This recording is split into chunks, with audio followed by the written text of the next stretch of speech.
There's no filter on this video, because this video is my look at the 2017 Marvel Legends Jessica Jones action figure. This is an awesome figure. It's one of my favorites. It's one of my favorites of recent years, and potentially one of my favorites of all time. It is a phenomenal job on the part of the toy makers to have produced a figure of this quality. Let's delve into it. Jessica Jones, of course, is a character from Marvel Comics who has come into more recent pop culture notice because of her, of course, television show, Netflix exclusive, but I managed to pick up a DVD set because I'm just that crafty. Do check it out if you have an opportunity. It's a great show. Jessica Jones herself is the product of an unfortunate experiment by some diabolical supervillainy types. They, of course, try and replicate the infamous Captain America formula and fail, because everybody fails. But as a result, it gives Jessica some superhuman capabilities. She has super strength, she's got some really good stamina, and her metabolism is second to none. This girl drinks alcohol like you would down bottled water on a hot summer day, and it barely even phases her. She can process that stuff at incredible speeds. If I ever took up drinking, I would be envious. The figure is 100% new parts, which is terrific. So few action figures these days are completely original. That is actually the norm going all the way back to the 80s. A lot of action figures, He-Man, G.I. Joe, you name it. They had shared parts, shared arms, legs, torsos, even in some cases heads that were just colored differently. You know, give somebody brown hair instead of blonde and it was suddenly a new character. Thankfully, the Marvel Legends figures tend not to do that very often. You do see some repaints, especially with like Iron Man and stuff like that. But Jessica Jones here is not a victim of part sharing. She's 100% original head to toe, which is very fitting of the character and only serves to make this figure even better. So let's run through her articulation, which is, as a Marvel Legends figure, she's considered to be a member of the gold standard. Figures like this are what every other toy company is trying to do when they release a 6-inch collector-grade action figure. This is something else. So, her head is on a ball joint. Means it can move side to side. Notice her hair here is a soft, rubbery material, so it doesn't hinder the movement side to side. Actually get her to go full-on Exorcist if I wanted, but I don't feel like that. She's got ball-jointed shoulders, which means that the arm moves up and down, right, side to side, you name it, any range of motion you care to have her do. She has a cut at the elbow, and the arm can go outward like that, so she can get her hands into pretty much whatever kind of fighting or action pose you want her to get. The wrists. She has a swivel at the wrist and also a bend at the wrist. So you can get her hand to, you know, if she had a middle finger, she could stick that up at you. And I'm sure that on a Jessica Jones figure, that would be the case. The torso is genius. This leather jacket is actually a separate rubber piece. I could actually remove it if I gave enough effort. Without damaging anything. It's not glued down or permanently stuck to the figure, but it would look odd because her arms are the sleeves of her jacket as it's molded. So if you took this off, she would have that black t-shirt on underneath, but it would look kind of strange. She does have a torso cut right here, which allows her to ab crunch. Thankfully, the designers at Hasbro did not exaggerate her feminine features, if you know what I mean. So it doesn't make her look absurd from a side profile, and there's nothing perverted about it. Thank you, Hasbro, because for this figure, that would have been a really big mistake.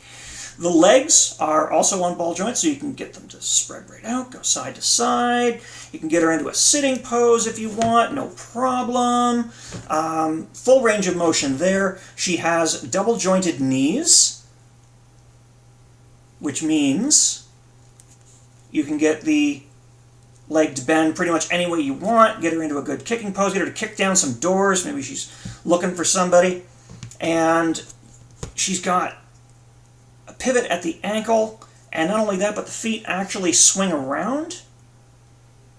So you can get her to stand very, very easily, and she can pretty much rock whatever kind of pose that you want out of her.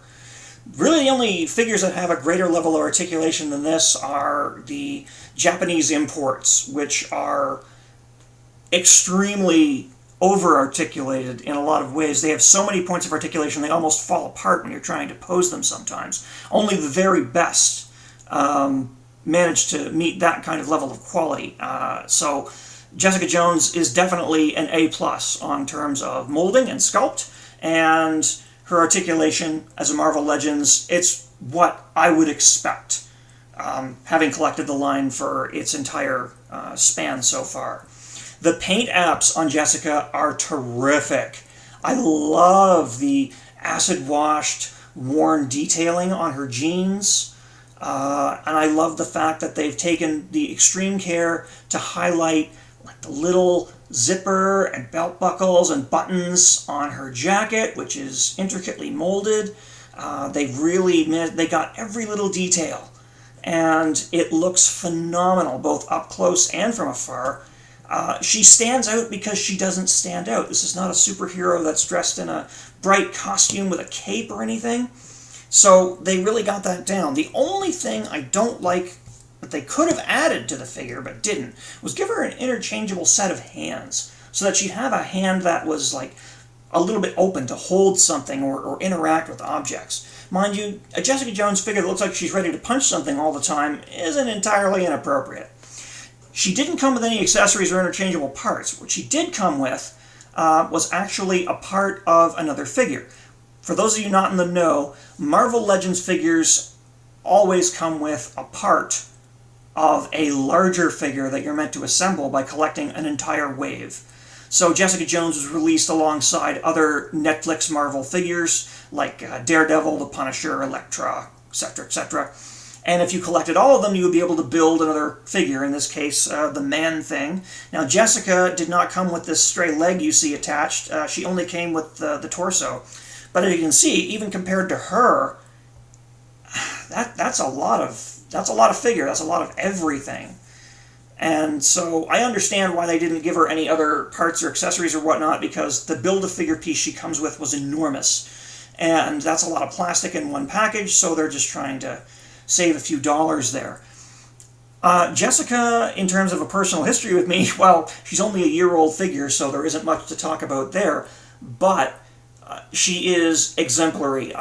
You, as a collector, can really appreciate that somebody made this for us.